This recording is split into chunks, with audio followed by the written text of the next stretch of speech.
Voy, men Everestda bo'lganimda to'plangan qorlarni qarang. Hammaga salom, sizlar bilan men Kampot. Xush kelibsiz mening yangi videoyimga. Hozir men o'zimning eng sevimli 10-qishloqqa boryapman. Bu yerda hamma joy qor bo'lyapti va men nihoyat shu qishloqqa keldim. Aytgancha, bilmaganlar uchun kecha men Minecraftda eng baland tog'li qorda edim. Biz qandaydir tarzda cho'qqiga ko'tarilishga muvaffaq bo'ldik. Agar siz bu videoni ko'rmagan bo'lsangiz, uni kanalimda ko'ring. Bolalar, bu kecha chiqdi. Bu uzoq va haqiqatdan ham ajoyib. Albatta tomosha qiling. Qishloqda umuman qor yo'qligi uchun o'sha tog'ga bordim. Ammo o'sha tog'da bo'lganimda bu yerda qor yog'ibdi. Mana endi biz qor tubi bilan jang qilishimiz mumkin, lekin ichkariga kiramiz. Biroz dam olamiz va qishki kiyimlarni almashtiramiz. Tog'ga chiqqanimda o'zimni charchagandek his qilyapman.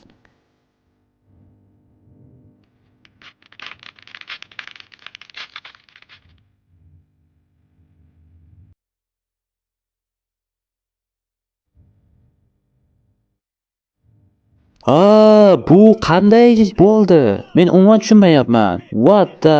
Hey, bu nima? Oho, bu yerlar muzlayotdi-ku. Bu qanday sodir bo'ldi? Bu muz ustiga. Voy, ho. Albatta men uyimga kirishim kerak edi, lekin bu yer muzlab qolgan. Rostdan ham ustaxona muzlab qolibdi. Uni qarang.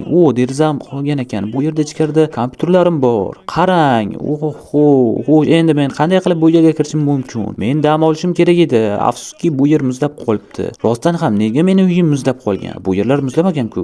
Tushundim. Shuncha qor yog'ishi menimcha yaxshi, lekin mening uyim muzlab qolgani bu juda yomon. Meni bir narsa hayratlantirdi.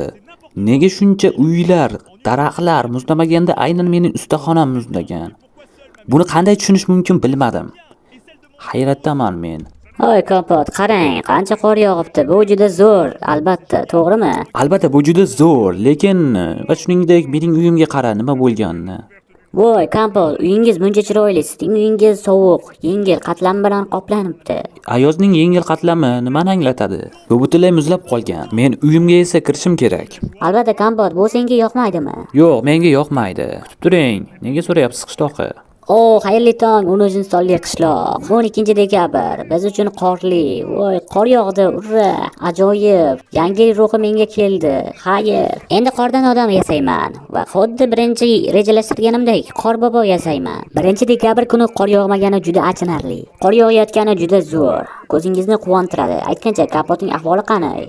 Erisidan qaytgan bo'lishi mumkin. Umid qilamanki, unda hammasi joyida. Qishloqqa qaytsa, rostdan ham charchagan bo'lsa kerak menimcha. Albatta unga qandaydir o'ylangan sovg'a olish kerak.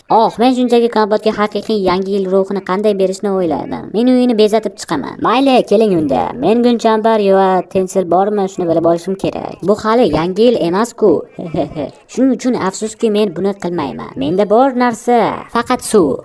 Uning butun uyiga suv qo'ysamchi va shundan keyin uning uyi butunlay yupqa muz qatlami bilan qoplanadi va suv muzlaganda uyda chiroyli naqshlar bo'ladi. Men shunchaki dahoman. Mayli, menga ko'proq suv kerak. Baribir bilmayman Kampot, nega uying muzlab qoldi? Balki qandaydir apokalipsisdir. Bilmayman yana. Qishloqi qanday apokalipsis haqida gapirding? Shunda balkim hamma uylar muzlab qolgan bo'lardi. Bu juda xato fikr.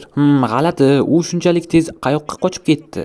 Yaxshi, bularning barchasini bilishim kerak. Hozir mening vazifam uyimga kirib isinish, chunki men rostini aytsam juda sovqotib ketyapman. Faqatgina mening boshimda qalpoq bor. Qolaversa, o'sha baland toqqa chiqqanimda juda charchadim. Men dam olmoqchiman. Balki biz qandaydir tarzda siqib chiqamiz. Keling, sinab ko'ramiz. Men qandaydir tarzda muzlarni eritishim kerak. Menda bir yaxshi fikr bor. Mana shu sabzini sug'urib olishim kerak. Qani birchi ana bo'ldi. Menda ajoyib bir fikr bor. Endi yaxshilab kuzatinglar meni. Qarang, nima qilaman. Mayli, keling, uni to'g'ridan-to'g'ri muzga tashlaymiz. Qani, ola qol. Hey, bu umuman yordam bermadi.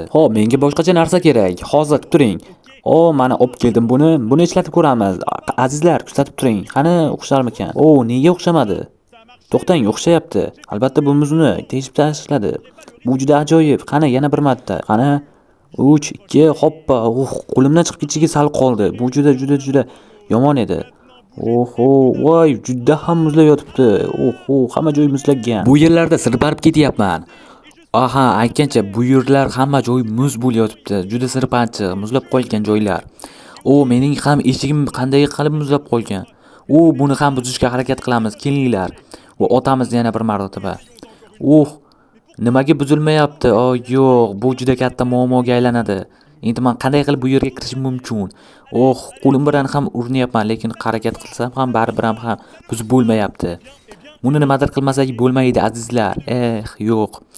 Dorilar ham yo'q. Yaxshi, baribir ham nimadir qilishimiz kerak. Men qandaydir tarzda issiqlik orqali bu eshikni eritishga harakat qilishim kerak. Biz omborxonaga boramiz. Umid qilamanki, u hali ham ishlaydi. Chunki bilasizmi, men uni oxirgi marta ehtimol yanvar oyida yoki hatto o'tgan yilning dekabrida ishlatganman. Ertaga esa ular iliq ob-havoni va'da qilmoqdalar. Shuning uchun uyim nihoyat eriydi deb umid qilaman. Mayli, keling, issiqlik tabanchasini o'rnatamiz. Bilasizmi, hozir bu yerda men uchun biroz qizib ketyapti. Tezda bu yerdan chiqib ketmasak bo'lmaydi. Keling, chiqib ketamiz bu yerdan. Va endi azizlar, biz faqat kutamiz.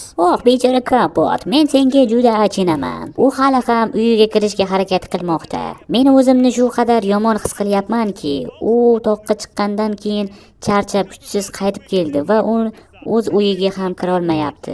Lekin men buni qilganimni tan olmayman. Men haqiqatdan ham yaxshi niyat qildim. Ammo uning uyida muz shunchalik qattiq uni sindirib bo'lmaydigan qalin qattiq qobiq bilan qoplanganini kim ham bilardi? Xo'sh, bu sichkich quroli eshikni qachon eritadi, bilmayman, to'g'risini aytsam. Men bug'doylar ichiga kirib olganman. Sababini aytsam, bu yer salgina bo'lsa ham tashqaridan issiqroq ko'rinadi. Mayli, u yerda nima bo'lganini ko'ramiz. Bolalar, u deyarli erigan. Voy, issiq, juda isib ketibdi bu yer. Siz hayron bo'layotgandirsiz. Kompot nega o'sha issiqlik tamanchasini yonida turib isinmading deb. Bolalar, bir gap aytsam, bu qaynoq suvga o'xshaydi. Bu juda issiq. Biroz yaqinlashsangiz ham u allaqachon yonib ketadi. Yaxshi hammasi. Tezroq ketaylik. Kutib turing. Nega eshigimiz ochilmayapti azizlar? Stop, nega eshigimiz ko'k? Men hayratdaman. Ko'proq muzlatilgan eshikka o'xshaydi. Qarang, muz erigan, lekin eshikning o'zi emas. Nimaga? Bunga ko'proq vaqt kerakmi yoki biror narsa kerakmi? Men kuta olmayman. Bu yerda o'zimni muzlab qolaman hozir. Tog'dan keyin kuchim qolmadi o'zi. Men aniq bilamanki, kasal bo'lib qolishim aniq. La'nati, men qanday bo'lmasin bu eshikni ochishga harakat qilishim kerak, chunki bu yer juda ham sovuq azizlar. Xo'p, negaga isitgich bu yerda, bu yerni ham ochib bo'lmayapti. Nega isitgich bu yerda foydasi bermadi, hayronman. Ey la'nati, och eshikni. Bu yer eshikni muzlagandan keyin eshik muzlab qolgan bo'lishi ham mumkin. Bu yerdan ham kirib bo'lmayapti. Oynalar ham muzlagan. La'nati, bu yerda nima qilsam bo'lar ekan? Eshik ham qandaydir rangi g'alati. Mayli, keling, qandaydir tarzda qulfni isitishga harakat qilamiz. Qani istamiz. Issigin, iltimos, qulf. Yo'q, bu qulf ham isimadi. Bo'ron juda ham yaqinlashmoqda. Bu esa menga yoqmaydi. Tashqarida shunday bo'ron bo'lganida, kamin yonida iliq joyda o'tirish qanchalik qulay. Aytgancha, tashqarida haqiqatdan ham kuchli bo'ron bo'lyapti. Kompotning ahvoli qanday ekan? U nima? Yo'q, Kompot. Senga nima bo'ldi? Yaxshimisan, Kompot? Nega u muzlab qoldi? Men tushunmadim. Hey, Kompot, uyg'on. U butunlay muzlab qolibdi. Men uni taqillatyapman. Bu nimasi? Ey Xudoyim. Yaxshi, tezroq meni uyimga olib kelsanmi? Yaxshi, u yerga boramiz. Nima gap?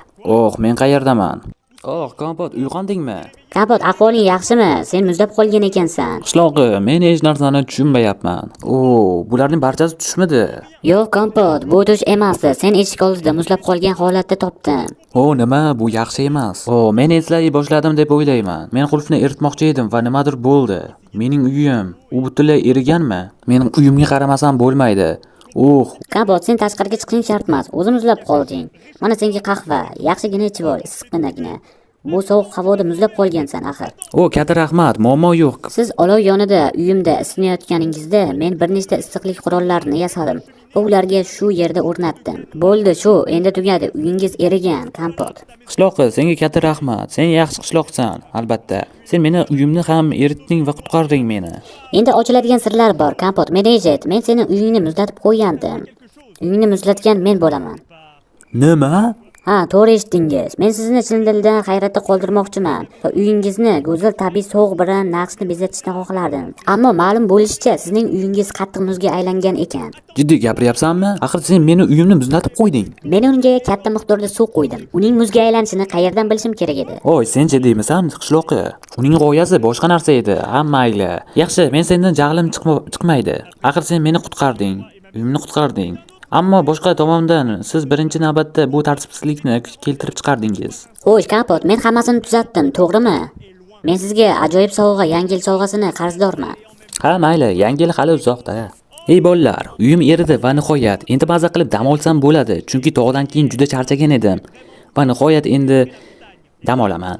Kanalimizga obuna bo'ling, chunki 1000 tadan oshirishimiz kerak yangi yilgacha. Albatta buni siz qo'lingizdan keladi. Atigi bir dona obunani bosishga erinmasangiz. Sizlar bilan kabot sog' bo'ling, omon bo'ling. Men esa maza qilib dam olgani ketdim.